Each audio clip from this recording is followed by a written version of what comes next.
Luto tayo ng lauoy. 3, 4, 5, 6,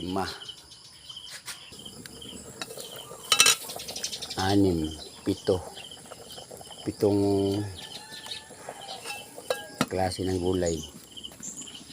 Gabi para malapot, kalabasa, talong, alugbati, okra, sitaw, malunggay. 2, 4, 6, ay 7 pala, 7. Unang-una nilubog ang gabi. Sunod kalabasa.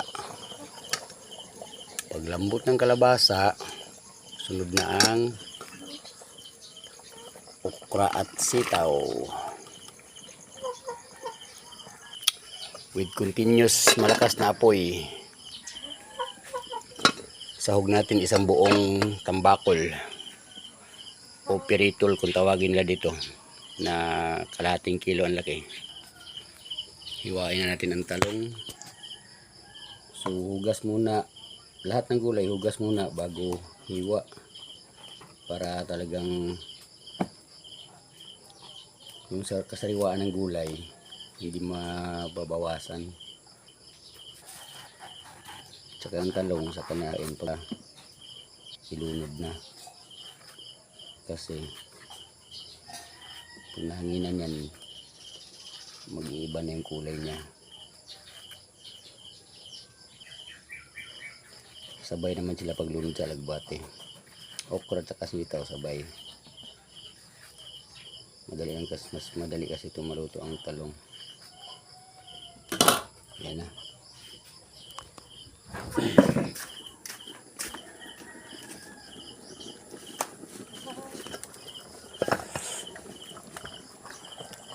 Sila.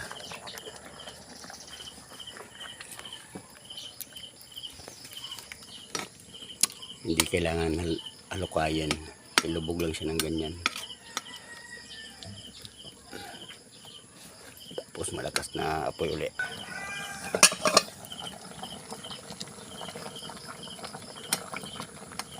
Mga 1 minute pa. Preparation nito, ang preparation nito hanggang sa maluto. Kung wala kang kasama, wala kang katulong sa paghimay-himay, abutin ka ng 1 oras mahigit.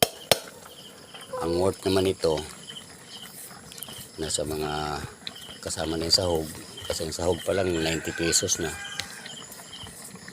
so mga 200 plus talaga kung bibilin lahat. Ito binili, ang hindi lang binili nito malunggay lang sa alugbati. Ayan na, ang sarap ng pagkalapot niya dahil sa gabi. Okra at alugbati, siyempre budura ng konting bitsin.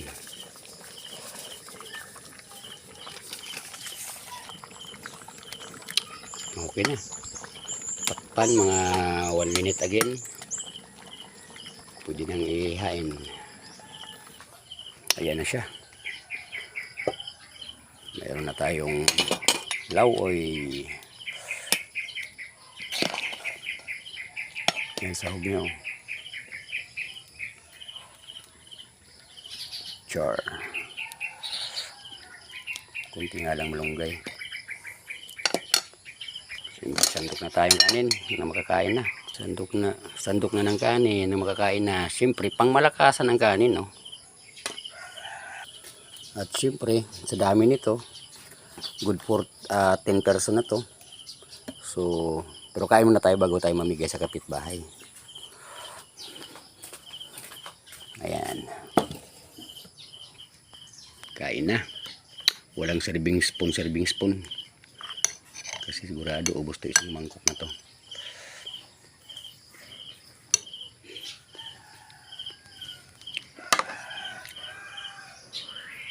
Bismillah.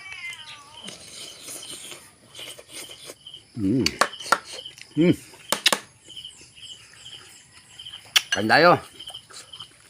Sarap, mainit. Yan ang almusal sa probinsya. Kanin.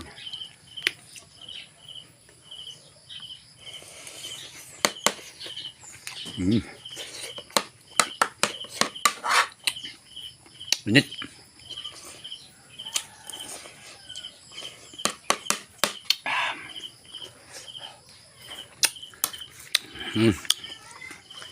Tama na siguro. Napansin nyo guys, bukas yung CR. So ako okay lang naman sa akin kahit sa loob pa ng CR kumain, pero para sa iba hindi maganda. Kaya sinarado ko. Huli na, nabidyohan na.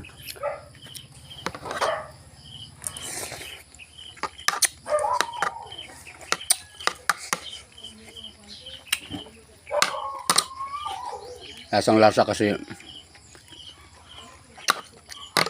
una pinakuluan yung ano, sibuyas, tanglad, tapos yung pritong isda at yung gabi, sabay-sabay yun hanggang sa malata yung gabi. Hindi dikdikin siya, durugin yung gabi para maglapot ng katulad ng ganyan.